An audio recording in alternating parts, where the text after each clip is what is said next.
before you do that, if you would just explain in 2 sentences what the DREAM Act would have done. The DREAM Act was legislation that would have given immediate citizenship to any, if I have this right, non-naturalized person who would give immediate citizenship for someone who was born to a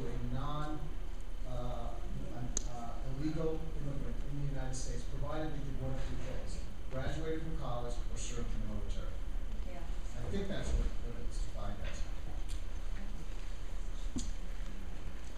Well, I mean, I think it's one thing that could over time bring changes in some of this. People use their mics. I certainly think it would be one factor that might change over time what happens with these populations. One of my big questions, which I think is at least tangentially related to this, is I wondered whether it was easier for immigrants to the United States earlier in the country's history for them to become citizens. Because that's the other thing that would make this a more fluid process. And I talked to some historians, and they said that although the laws have not changed dramatically, that in many of the eastern cities where the big immigrant populations were, the political machine, controlled the judgeships. And of course, they wanted people to become citizens earlier. And so citizenship was easier for people to get at that time, not because of the laws, but because the judges could move things along more quickly. So I think anything that gives people more paths to citizenship is important. Now, the other thing to recognize is that these children that we're talking about are citizens. I mean, they're US born, so they are all citizens at birth. 97% of the minority children in the United States are US citizens. So it's a complicated issue. So I'll answer in a little bit of a tangential way. There's some really intriguing experimental evidence now that if you invest in children in all the way from preschool to high school in high quality preschools or things called career academies, that you can not only improve young people's wages 8 years later, 10 years later, 16 years later, but you also see pretty astonishing impacts on the probability that they'll be together with the living with their children and with that child's mother. So it's really an interesting data. We don't know why these, especially the early investments from Head Start and Harry Preschool, are having these impacts so much later in life on family formation. But it does seem that investing in children and in high school students is doing something to create young men and women who are more able to sustain partnerships. And young men and women almost all want to sustain their partnerships. So I don't believe it's all just economic. We don't really know, but it's probably not merely a function of the fact that they're earning more. But there might be something else going on. The sheer act of investing in these young people might be having an impact. So it's very new research, but I think it's somewhat hopeful.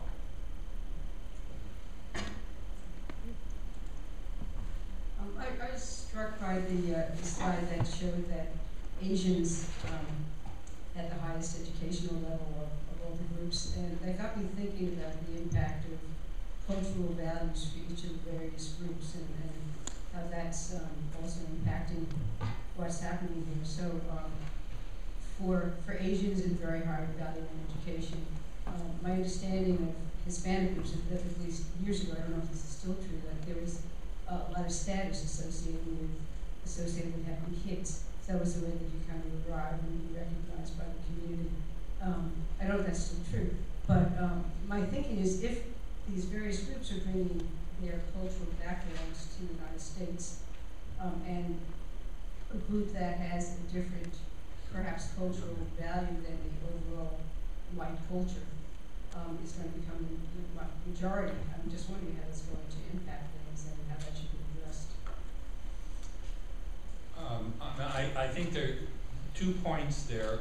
One important point is to recognize that the Asian immigrants to the United States are a more bifurcated immigrant stream than traditional immigrant streams. That is, there is a large part of the Asian immigrant stream to the United States who are themselves well educated.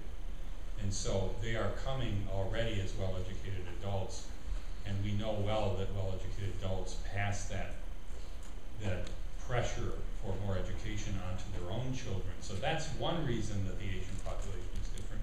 But I think the point that there are cultural differences in the expectations of parents for their children is true, and I think it's part of American history. I mean, this is not the first time that we've had immigrant groups who have had very high expectations for their own children, other groups that didn't have so high expectations. And I think those are also malleable by the American culture. And so if in America we expect children to do better than their parents,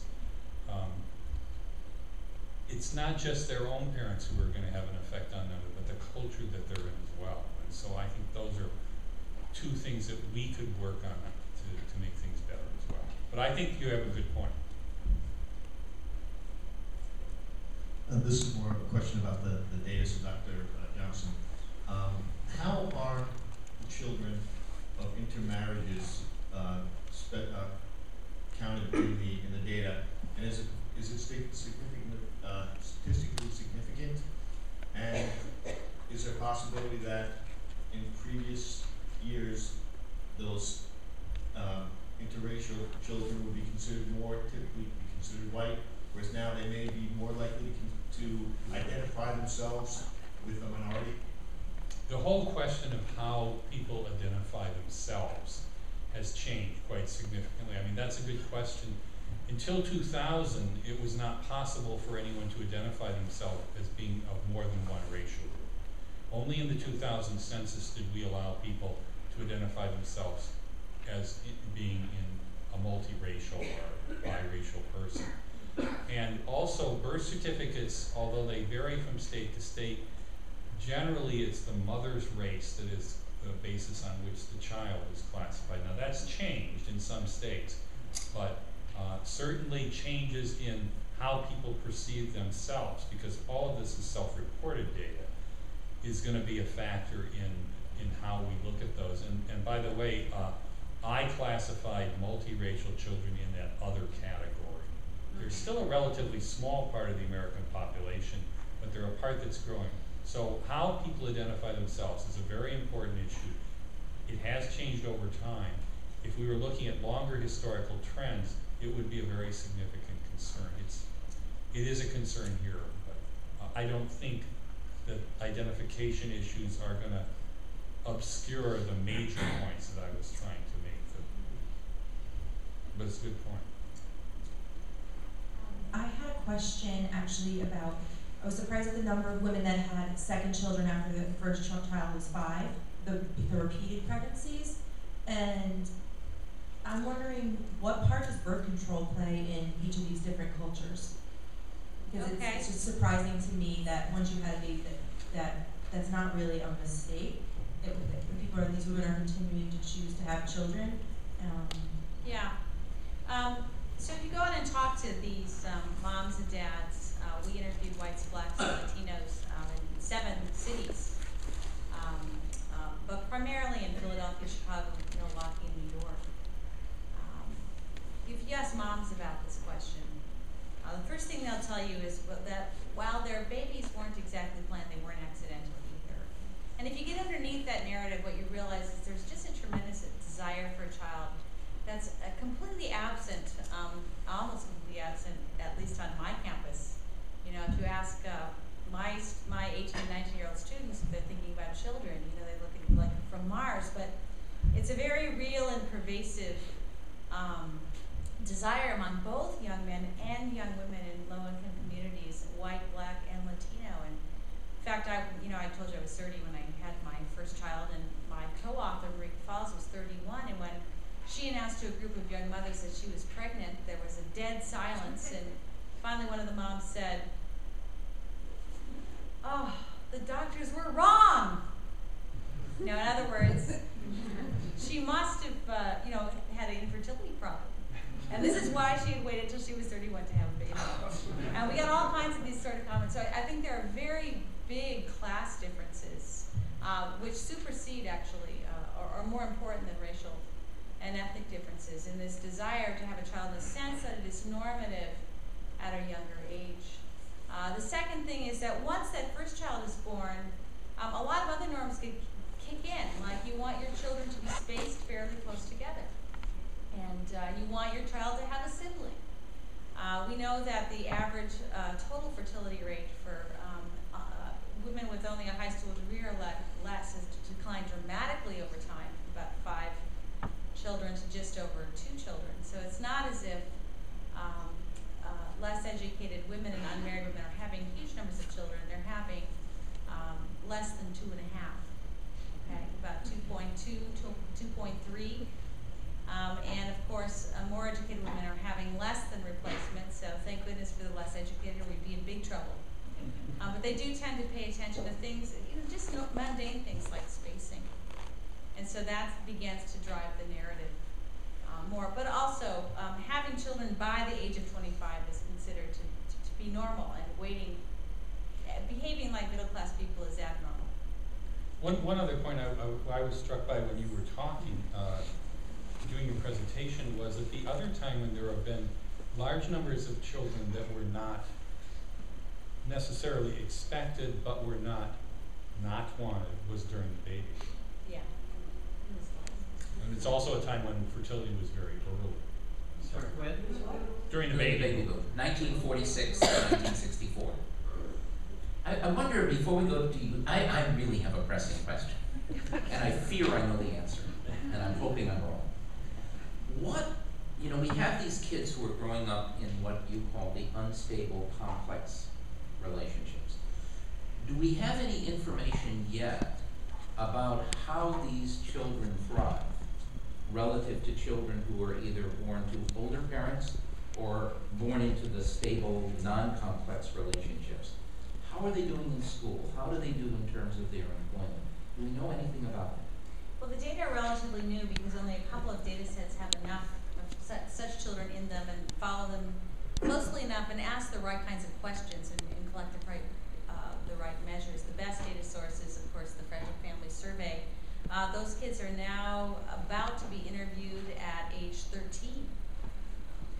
But what we know from the age 8 interviews is not good, particularly for boys. Girls' problems tend to manifest themselves later. Girls tend to internalize, my psychology friends will tell me, rather than externalize. And you don't typically pick that up until early adolescence. Maybe there's someone who will correct me in the audience, but that's what I've been told. So we don't see as much for girls, but we really do see pretty astonishing impacts for boys. And a couple of other data sets have shown impacts for boys. So these rapid transitions in the family complexity, we're only beginning to realize that what we called single mothers were actually complex and unstable families. So since our realization is so new, we don't measure any of this stuff. We just compare single mothers to married couple families, and actually this unmarried group is diverse within itself, and half are really different from the other half. Could I follow up and just, Dr. Edin, there are astonishing differences. Could you spell those out a little bit? I think I know what you mean, but like what measures do you find that they're very different from young boys, 8 years old, who are growing up in stable, non-complex families? So the big risk for boys, I don't have any boys, luckily, is that they'll act out in school, and they'll get into trouble, and they'll commit crime, and they'll all of those kinds of things. And those traits are all linked to what we call externalizing behavior in young children. So they're exhibiting the kind of traits that lead to things we really worry about in boys as they age. So it's really behavioral acting out is maybe what the lay term would be for what we're observing in boys. Question? Hi, Could you also introduce yourself, who you are? Liz Tapp. I'm from the community. Sort of related to all of this, what role does religion play, and also whether or not these mothers and fathers come from single-parent homes themselves. There is some intergenerational transmission of family structure. I'm sure Ken probably has the numbers in his head better than I do, but it is true that there is some intergenerational transmission, although it's growing so rapidly. That can't be the whole explanation. In terms of religion, it is interesting because that if you either look at survey data or you hang out in these communities, you see a lot of incredibly religious people, much more so than in Brookline where I live. And people going to church and being very involved in religious communities. So that's something we should investigate more. It's a really interesting phenomenon that you see such engaged religious people in these complicated situations. Where does religion fit in? I can just project. I've had class in here before. Okay. So I grew up in an area. Who are you? Oh, my name's Michelle Moran. I'm an undergrad here at Northeastern. I'm a second-year student. I grew up my adolescence in an area where having children in high school was totally fine. We had a daycare in our high school. A lot of the high schools around us had daycares. It was a pretty diverse area, and we didn't so much focus on whether or not you were getting married. Like, if you got married, sweet, let's have a party. But what really counted a lot for the kids and for family for us was, are your girlfriends going to be there for you? Are your classmates going to help you out? Like, has that been something you've observed in your research, this interplay of other actors, of aunts, of classmates, of neighbors? Because, I mean, we're a trailer park sort of community, so like your whole park would take care of the kid if you had to go to work or if you had to go to class. Yeah. Rather than just like, oh, my missing boyfriend, I have to stay home, unstable, all of these things happening. So that's a great question. And earlier, I grew up in the twin city to your small town, Mm-hmm. it sounds like. You know, what's really interesting is if you read old ethnographies of single parents, you get this feeling of sort of all our kin, you know, clustering around the single mother, getting all kinds of support, especially from their grandmother. But that is really atrophied. And so young men and young women parenting children in these communities are really alone in ways that were not portrayed in earlier work. And you'll see that not just in my work, but across lots of people's work. These young women and young men are really going it alone, and maybe you can get a little help from mom on the first baby, but it's not cool for very long. And if you ask mom to help with the second baby, then you're not taking up your responsibilities, and you're not a real parent. And so there's actually a great deal of reluctance to rely too much on mom.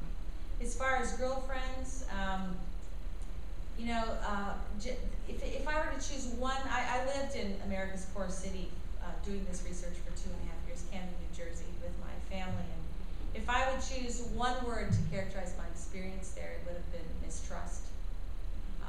The whole ethic was don't trust anyone, keep to yourself, don't talk to your neighbors, don't let anyone in your business. And so the kind of thing we saw in small town Minnesota in the 1970s when we had the daycare center in the high school, where people were sort of rallying around in the trailer park, I have not observed in modern day inner city America. Now I haven't studied very many rural areas, so it could be that you see more of that there. By the way, Camden, New Jersey was in the news last week. It just laid off 45% of the police officers. It's the murder capital of the nation. Camden, Hi, my name is New Charles Jersey. Kowalski, and I'm here with the community. I'm a Camden, professional New Jersey. community development guy. Laid off And I have a question for each of you. 44% Dr. Johnson, of the do police adoptions have department. any role, or are they demographically significant? I mean, I just ask that mostly because my kids go to school in Brookline, and adoptions are a huge factor for the diversity in their world and why their world is rather diverse. But I suspect that could just be an outlier. I was wondering about that. Boy, that's a good question. I haven't thought about that very much. It would, in a community that had a lot of adopted children who were of other ethnic or racial groups, it would increase the diversity measures in those communities. So in the communities where that is common, it would be a factor.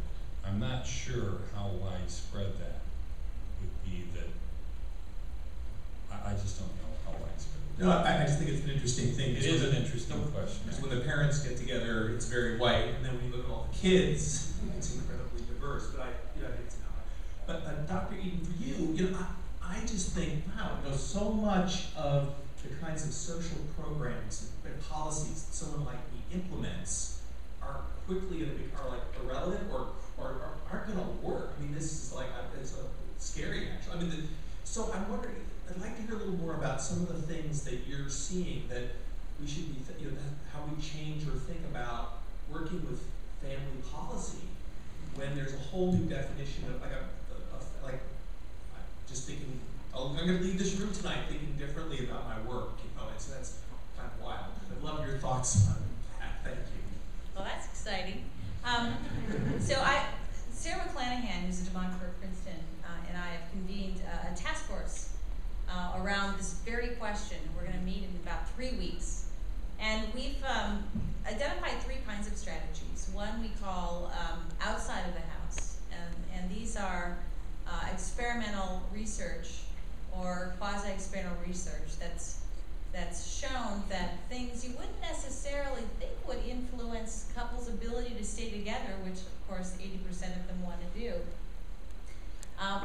and are really surprising, like these early, high-quality, structured investments in children and decent, career-focused high schools. Now, it's probably true that all policy is family policy, and the reason we have so few of these studies is we never measure the family outcomes of our social programs that are not family-oriented. We engage in marriage promotion activities, and we measure, and we have been measuring how well those have worked. We don't usually measure what a high-quality school intervention does for the long-term ability to sustain a family. So as we, and I'm on a one-woman campaign to do this, add more and more of these measures into our studies, we'll know more and more about what makes people able, what kinds of outside-of-the-house investments make people able to realize their dreams. Then inside of the house, there are 2 kinds of interventions that have been tried. The first is a direct set of interventions, really inaugurated by the Bush administration. Wade Horn was the ACF secretary, that strove to take volunteers, okay, who were giving birth using Medicaid. By the way, I think Medicaid births now are almost half of all births, speaking of what you were showing. So the number of children who are born poor is just really, really high. And offering them the opportunity to engage in relationship skills and child well-being classes. And so this is kind of direct intervention in the family. Lots of people think this is terrible. I've observed lots of these things, and they're not so terrible, actually. Some parts of them are wonderful, and the parents like them. But we really have mixed results from those evaluations. The story is, if you engage in very, very high quality interventions, you might see some positive impact, but you can see negative impacts too. And scary things like increases in domestic violence as a result of engaging couples who don't really want to be together in relationship skills classes as a part of a marriage promotion program. So that evidence is really mixed and kind of discouraging. The third kind of interventions, of course, are aimed at getting people to have children older. And these have a very, very long history. Our meeting in 3 weeks is organized around teen pregnancy prevention programs. Teen pregnancy, of course, has been declining for a long time, but still a relatively large number of women who ever give birth non-marital start when they're teens. Those relationships have almost no chance of surviving, so you're almost guaranteed multiple partner fertility. And there really is a difference, as I showed you today, in couples who enter into parenthood a little older. They're more stable, they've known each other longer, they have a higher probability of staying together. So that's a third source of intervention. And in order to make that work, I don't think we have the right interventions there yet. We've got to figure out why they're having the kids in the first place, which is what I've spent the last 10 years of my life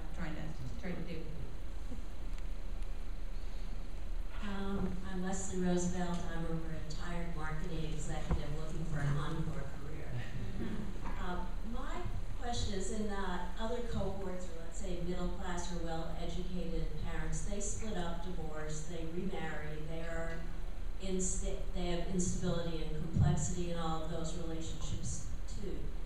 Are the children in those circumstances, do they also demonstrate acting out at age 8? I know you don't have further data, but That's a good question. is it just that in this cohort they don't have the skills to cope, or is it that there are just so much more instability and complexity? So, stability among middle class marriages is on the rise, or it has been on the rise since 1980, when there was really no class difference in the divorce rate. Now there's a big diverge in divorce rates. So we're managing to stay together more than we used to, those of us in the middle class. But there is instability. It's rarer. And the kind of rapid repartnering and additional childbearing is really quite rare. So we actually, I don't think from fragile families, we only have 1,100 married couples in fragile families.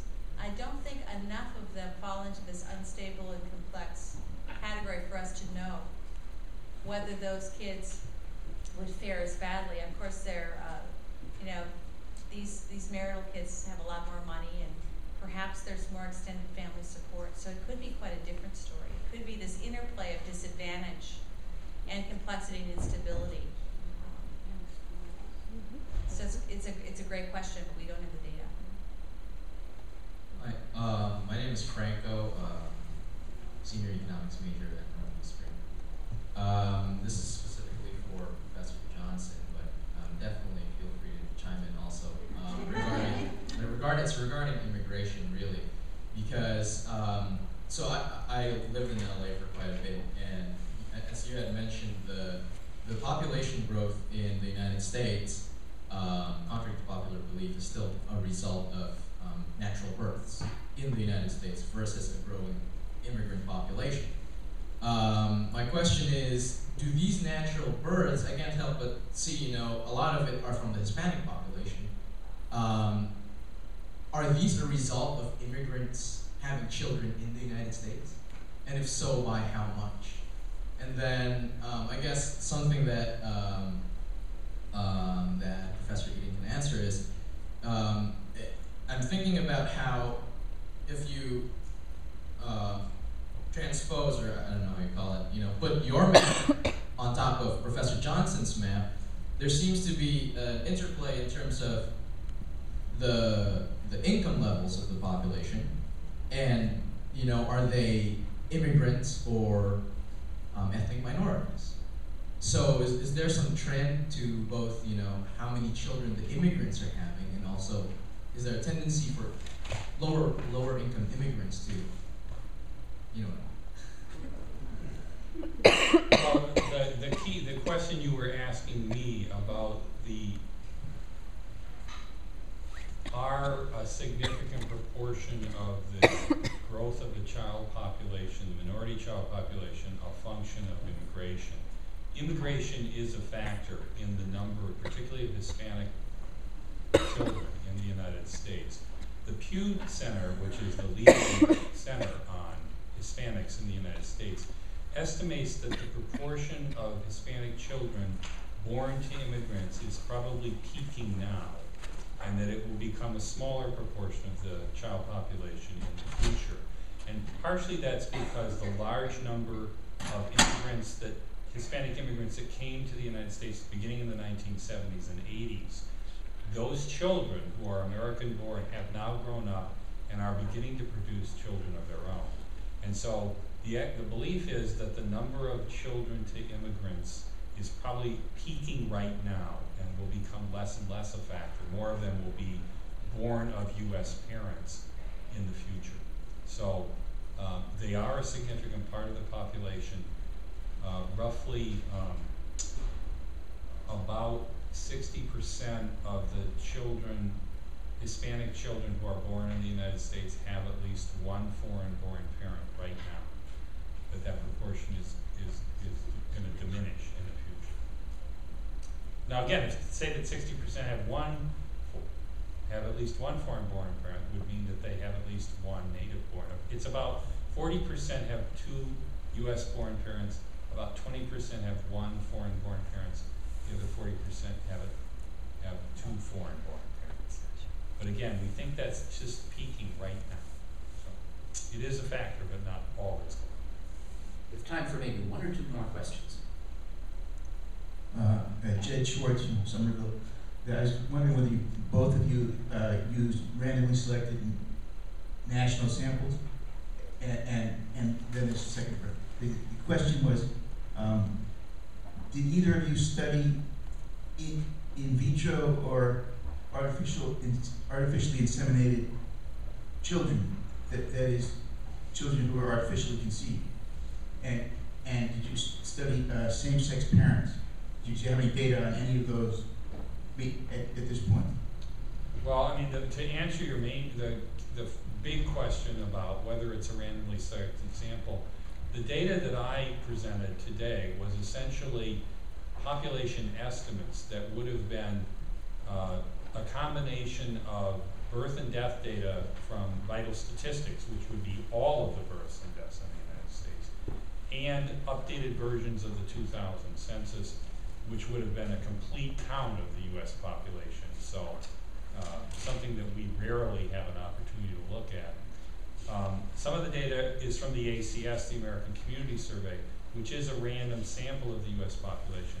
But demographers generally are waiting for the 2010 census data, which for this kind of data will be complete count data again. So we're talking about really the best data that we could possibly have access to.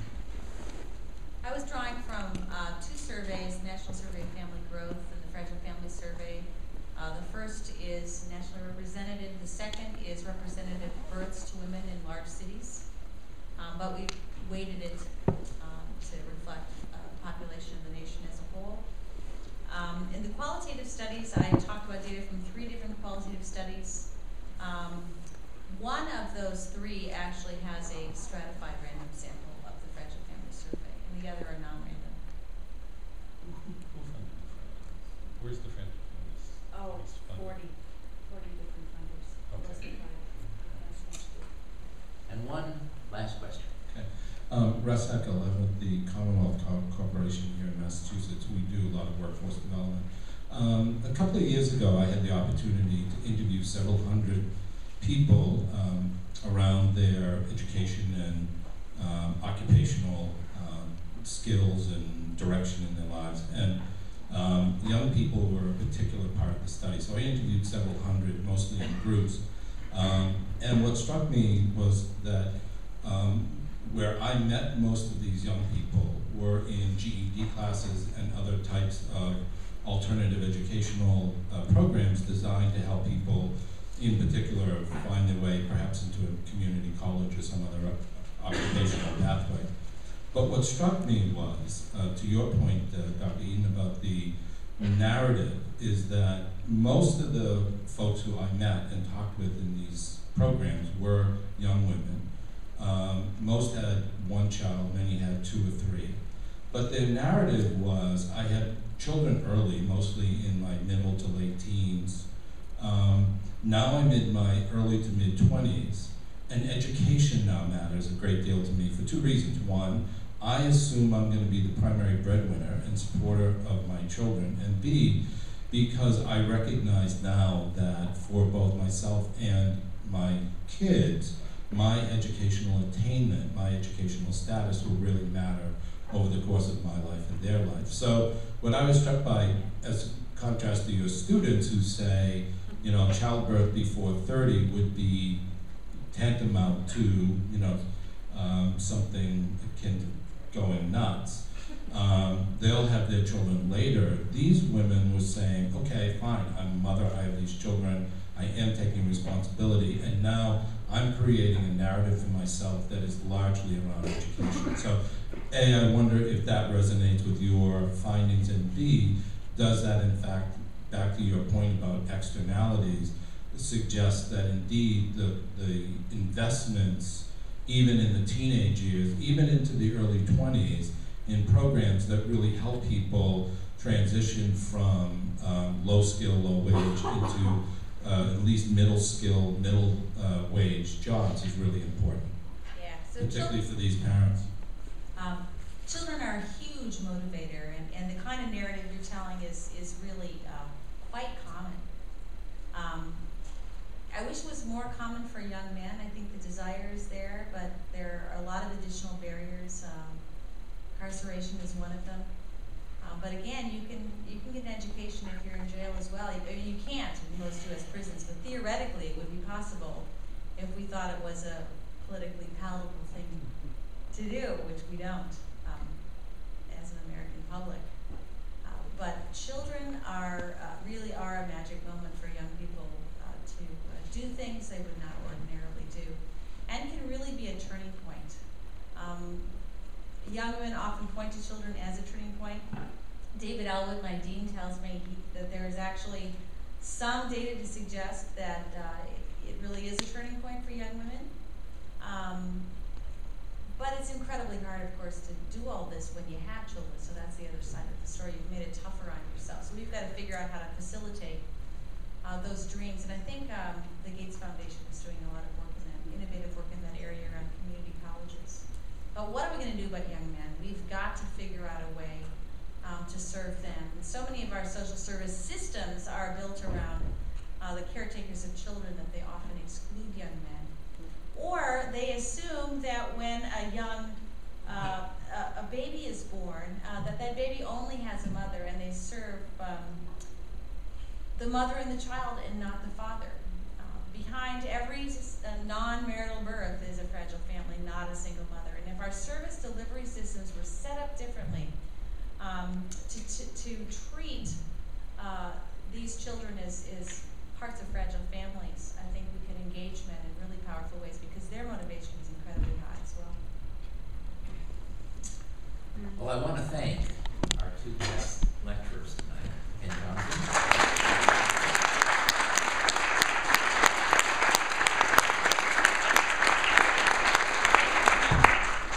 We're going to continue this discussion next week. We're going to go up one level from the individual family, fragile or not, to the individual community, the neighborhood, fragile or not. And we're going to look at the changing patterns of integration and segregation. Should be an extraordinary evening as well. I want to suggest also that I hope all of you are going to our website, www.policyschool.neu.edu, and clicking on the open classroom, because as you know, if you want to review these statistics, or most of them, if you want to review the presentations, they'll be up tomorrow. But I also want you to go back, because we've reanalyzed your data. If you remember, we got survey responses from 202 of you about your own lives, and we've reanalyzed those according to what generation you are. So we can look at the baby boomers versus the silents, versus the Gen X's and Gen Y's and Gen Z's. And that's all up on the website, or will be tomorrow. So take a look at the new survey, as well as some of these materials, and particularly take a look at Dr. Johnson's articles, which are indeed up on the website as of now. See you next Wednesday night. Hope we have a little bit better weather. Enjoy the week.